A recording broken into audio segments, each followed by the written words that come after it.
So the Virtual Explorer makes Te Papa accessible for everybody. I'll be here in the museum with a camera attached to a gimbal.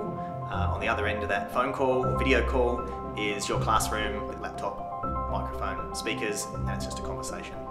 If you think about that, doesn't matter how hard you flap your thumb, you're not going to fly. Just access to our National Museum is so amazing for schools that are further afield and can't make it. There is so much information at Te Papa and so much learning that can be done. These are models of words because unlike bird, we can do taxidermy tools. With our Virtual Explorer camera, we can actually get right up close to objects, closer than you can get if you're here in the museum.